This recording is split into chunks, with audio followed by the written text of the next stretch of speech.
Hello guys, आप सभी का स्वागत है आपका अपने यूट्यूब चैनल इजी कॉमर्स ज्ञान। और अभी तक मेरे इस चैनल का सब्सक्राइब नहीं किया है तो सब्सक्राइब कर लीजिए और बेल आइकन को प्रेस कर दे ताकि जब भी मैं इस तरह का वीडियो अपलोड करें तो सबसे पहले आपके पास नोटिफिकेशन पहुँचे। तो आज जो हम लोग स्टार्ट करेंगे वो स्टार्ट करेंगे मांग। इसमें हम लोग पढ़ेंगे मांग क्या है, मांग के दो प्रकार होते हैं, व्यक्तिगत मांग क्या है, बाजार मांग क्या है, मांग का नियम क्या है, मांग के नियम का अपवाद क्या है, मांग अनुसूची क्या है। और इसमें उसके मांग अनुसूची भी दो तरह के होते हैं, व्यक्तिगत मांग अनुसूची, बाजार मांग अनुसूची। मांग वक्र पढ़ेंगे, मांग वक्र ये भी दो तरह का होता है, एक व्यक्तिगत मांग वक्र, एक बाजार मांग वक्र। तो इसमें हम लोग सारे डिटेल पढ़ेंगे और इसमें हमको आप लोग एक ट्रिक बताएंगे जिसमें आपको लर्न करने में भी यानी याद करने में भी बहुत आसानी से याद हो सकता है। और पूरा बेसिक कॉन्सेप्ट से इस वीडियो में हम लोग समझेंगे इस चैप्टर का जितने बेसिक कॉन्सेप्ट हैं। तो वीडियो के अंत तक बने रहें। तो चलिए देखते हैं सबसे पहले चलिए किताबी लैंग्वेज देखते हैं कि क्या कहता है ये। तो मांग देखिए, मांग क्या है। मांग वस्तु की वह मात्रा है जिसे विशेष कीमत व विशेष समय अवधि में उपभोक्ता खरीदने के लिए तैयार है। तो मांग क्या है, गुड्स की वह क्वांटिटी है जिससे किसी पर्टिकुलर प्राइस पर और पर्टिकुलर टाइम पर एक उपभोक्ता जितने भी मात्रा खरीदने के लिए तैयार होता है उसी को ही मांग कहते हैं। तो मांग आपको समझ में आ ही गया है। चलिए देखते हैं। मांग के दो प्रकार होते हैं, पहला व्यक्तिगत मांग और एक होते हैं बाजार मांग। व्यक्तिगत शब्द आपको कहीं भी दिख जाए वहाँ पर जान जाइए कि वहाँ पर एक ही उपभोक्ता की बात हो रहा है।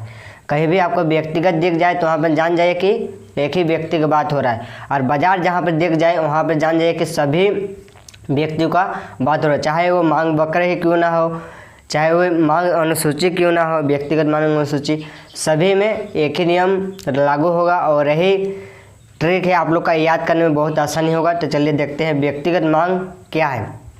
तो व्यक्तिगत मांग से अभिप्राय एक निश्चित अवधि में विभिन्न कीमतों पर एक उपभोक्ता द्वारा वस्तु की मांगी गई मात्रा से है। व्यक्तिगत मांग क्या है, ये एक निश्चित अवधि में विभिन्न कीमतों पर यानी वस्तु की विभिन्न कीमतों पर एक उपभोक्ता द्वारा वस्तु की मांगी गई मात्रा से, यानी एक उपभोक्ता, ये आपका मोस्ट इम्पोर्टेंट लाइन है, एक उपभोक्ता द्वारा मांगी गई मात्रा से है जिसे व्यक्तिगत मांग कहते हैं। उसके बाद देखिए बाजार मांग क्या है।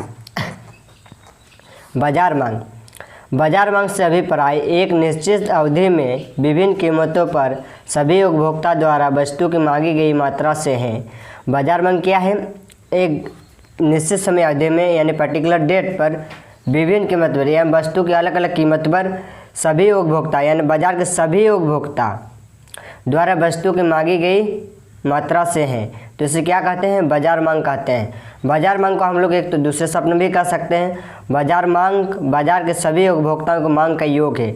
बाजार मांग जो होता है बाजार के सभी उपभोक्ता द्वारा, यानी एक व्यक्ति नहीं, बाजार में जितने सारे व्यक्ति हैं उन सभी का मांग का योग होता है, उसे क्या कहते हैं, बाजार मांग कहते हैं। आप देखते हैं मांग फलन किसी वस्तु की मांग को बहुत से कारक प्रभावित करते हैं। जब हम इन्हें एक समीकरण में रखते हैं तो मांग फलन कहते हैं। देखिए किसी वस्तु की जो मांग होता है यानी उसकी मांग को बहुत से कारक प्रभावित करते हैं, और जब हम लोग इसको एक समीकरण में रख देते हैं तो उसी को हम लोग एक मांग फलन कहते हैं। देखिए ये फार्मूला को जब हम लोग एक समीकरण में रख देते हैं तो मांग फलन हम लोग को प्राप्त होता है। जैसे DA यानी वस्तु की मांग बराबर फंक्शन फलन संबंधित वस्तु का अपनी कीमत, संबंधित वस्तु की कीमत, उपभोक्ता की आय और उपभोक्ता की रुचि। जब हम लोग इसको एक समीकरण में रखते हैं तो मांग फलन प्राप्त होती है। और मांग के जो प्रभावित करने वाले कारक है आप लोग को मोस्ट इम्पोर्टेंट क्वेश्चन है, तो ये मैं आप लोग को एक अलग से वीडियो में बताएंगे। तो ये वीडियो में आप लोग को एक अलग वीडियो में चलिए देखते हैं मांग का नियम। तो देखिए मांग का नियम आपका क्या कहता है, अन्य सभी बातें सामान्य रहने पर वस्तु की मांग और वस्तु की कीमत और मांग में विपरीत संबंध होता है। यानी अन्य सभी बातें, ये आपका मोस्ट इम्पोर्टेंट लाइन है। ये अगर आप नहीं लिखते हैं तो आपको ये गलत हो सकते हैं, ये लाइन आपका गलत हो सकते हैं, यानी ये लाइन आपको लिखना जरूरी है। ये क्यों जरूरी है अभी आपको हम बताते हैं। अन्य सभी बातें सामान्य रहने पर कीमत और मांग में विपरीत संबंध होता है।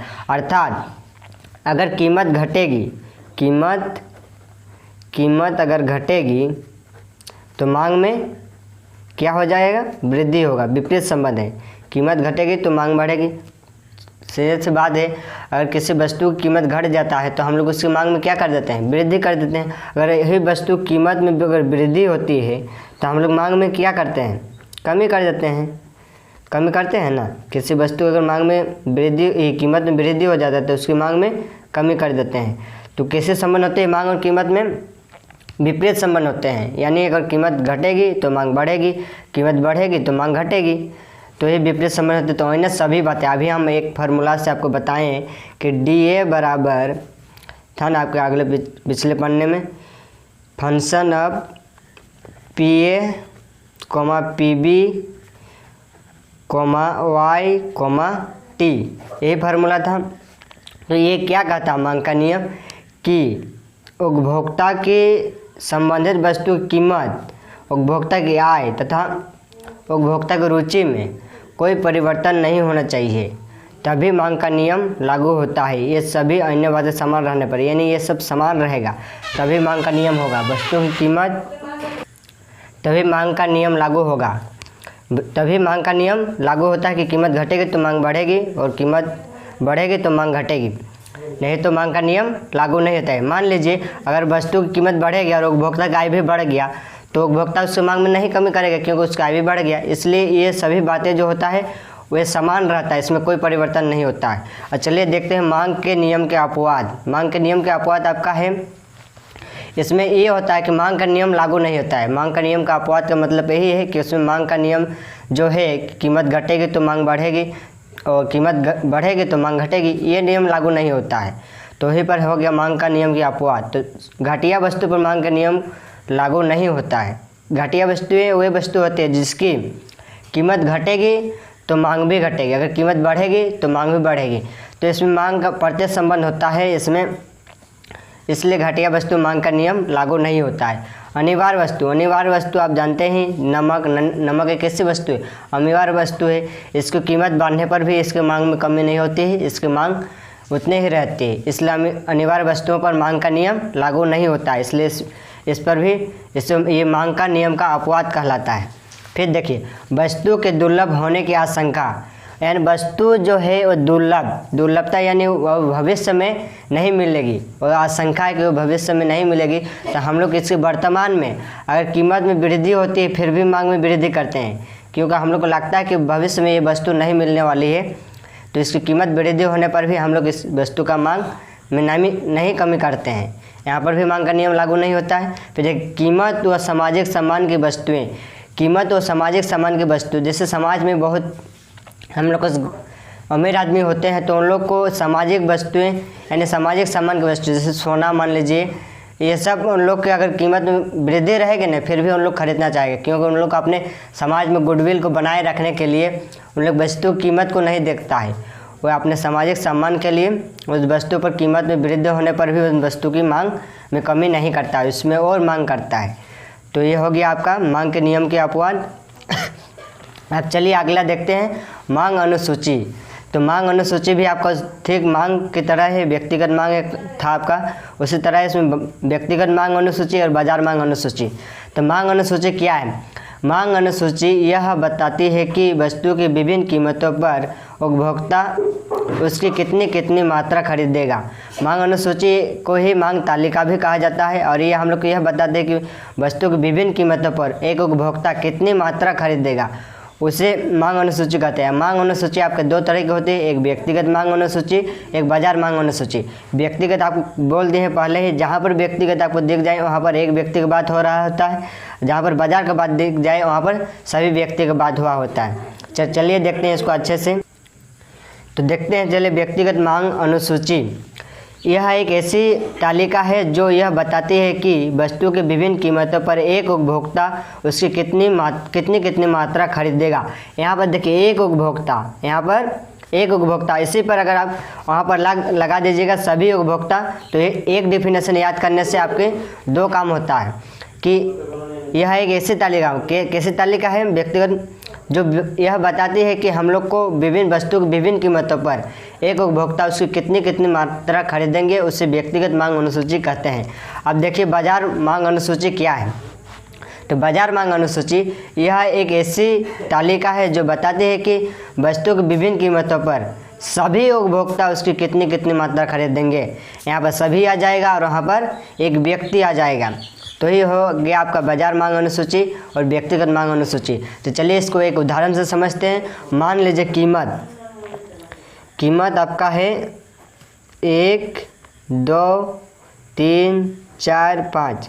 कीमत आपका क्या है, बढ़ रही है। और ए एक व्यक्ति है जिसकी मांग है, जो मांग कर रहा है। अगर कीमत बढ़ेगी तो अभी आपको हम बताएं मांग में क्या होगी, कमी होगी। तो पहले मान लीजिए वो 20 इकाई का मांग कर रहा था, उसके बाद कर दिया 18, उसके बाद कर दिया 10, उसके बाद कर दिया 5, उसके बाद कर दिया 2, यानी मांग में कमी करते हुए आपको दिखाना है। तो ये तो एक व्यक्तिगत मांग तालिका हो गया। ये व्यक्तिगत मांग अनुसूची में यानी यहाँ पर सिर्फ एक उपभोक्ता द्वारा मांग की जा रही है। और बाजार मांग अनुसूची यानी बाजार के सभी उपभोक्ता द्वारा। तो मान लीजिए और एक व्यक्ति है बी, तो उसकी मांग देखिए, तो इसमें कीमत बढ़ रही है तो मांग में क्या हो जाएगी, कमी होगी। तो मान लीजिए 10 8 5 3 2, तो इसमें कमी होगी।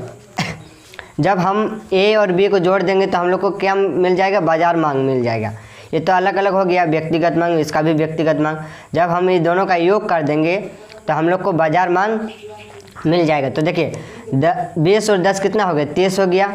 18 8 6 और 1 26 हो गया। फिर आपका हो गया 15, फिर आपका हो गया 8, फिर आपका हो गया 4। तो ये हम लोग को मिल गया बाजार मांग। तो ये क्या है, व्यक्तिगत मांग का योग है, तो उसे बाजार मांग अनुसूची कहते हैं। और ये हो गया आपका सिर्फ एक व्यक्ति का। तो आप समझ ही गए होंगे कि व्यक्तिगत मांग अनुसूची क्या है, व्यक्तिगत मांग अनुसूची क्या है, बाजार मांग अनुसूची क्या है। अब चलिए देखते हैं मांग वक्र क्या है। मांग वक्र यह वस्तुओं की विभिन्न कीमतों पर मांग की मात्राओं को चित्र के रूप में दर्शाता है। यानी जब हम इसे एक चित्र के रूप में इसी तालिका को दर्शा देंगे, यानी मांग तालिका के चित्र प्रस्तुतिकरण को ही मांग वक्र कहते हैं। मांग तालिका के चित्र प्रस्तुतिकरण को ही मांग तालिका कहते हैं, मांग वक्र कहते हैं। तो सिंपल आप इसी को एक वक्र में दर्शा दीजिएगा चित्र में, तो आपको मांग वक्र प्राप्त होता है। तो चलिए देखते हैं इसका डिफिनेशन अच्छा से देखते हैं। यह वस्तु की विभिन्न कीमतों पर मांग की मात्राओं को चित्र के रूप में दर्शाता है। ये भी आपका दो तरह का होता है, एक व्यक्तिगत मांग वक्र, एक होता है बाजार मांग वक्र। व्यक्तिगत मांग वक्र कहीं भी आपको बोल दिए पहले ही कि व्यक्तिगत, वहाँ पर एक व्यक्ति का बात हो रहा होता है, और बाजार मांग जहाँ पर सभी व्यक्तियों का बात हुआ होता है। तो चलिए देखते हैं व्यक्तिगत मांग वक्र क्या है और बाजार मांग वक्र क्या है। तो चलिए देखिए व्यक्तिगत मांग वक्र। व्यक्तिगत मांग वक्र यह वस्तुओं की विभिन्न कीमतों पर एक उपभोक्ता की मांग मात्राओं को चित्र के रूप में दर्शाता है। व्यक्तिगत मांग वक्र क्या करता है, यह विभिन्न कीमतों पर एक उपभोक्ता की मांग की मात्राओं को चित्र के रूप में दर्शाता है। और बाजार मांग वक्र देखिए, यह वस्तु की विभिन्न कीमतों पर सभी उपभोक्ता, यहाँ पर सभी उपभोक्ता लगेगा, और यहाँ पर एक उपभोक्ता की मात्राओं की मांग की मात्राओं को चित्र के रूप में दर्शाता है। तो उसे बाजार मांग वक्र कहते हैं। तो अब इसको जब हम लोग मांग तालिका को आप ऊपर में अभी बनाए, उसी को हम लोग जब एक चित्र में दर्शा देंगे तो आपका कुछ इस तरह से चित्र बनेगा, फिगर बनेगा। तो उसी को हम लोग मांग वक्र कहते हैं। तो आपका एग्जाम में मांग वक्र का फिगर बनाने आता है तो ये फिगर बना दीजिएगा, आपको पूरा का पूरा मार्क्स मिल जाएगा। और आज हम लोग क्या क्या पढ़ें, तो हम लोग पढ़ें मांग क्या है। मांग के भी दो केस होते हैं, एक व्यक्तिगत मांग, एक बाजार मांग। फिर पढ़े मांग का नियम क्या है, मांग फलन क्या है, मांग के नियम के अपवाद क्या है, मांग अनुसूची क्या है, बाजार मांग अनुसूची क्या है, व्यक्तिगत मांग अनुसूची क्या है, मांग वक्र क्या है, व्यक्तिगत मांग वक्र क्या है, और बाजार मांग वक्र क्या है, और मांग वक्र के चित्र। तो इसमें हम लोग सारे जितने भी बेसिक कॉन्सेप्ट थे आपका वो सब डाउट क्लियर कर लिए हैं। तो आपकी कुछ भी दिक्कत परेशानी हो रही है तो कमेंट बॉक्स में कमेंट करके बताएं। और वीडियो को इतने ही रखते हैं, वीडियो बहुत बड़ी हो गई है।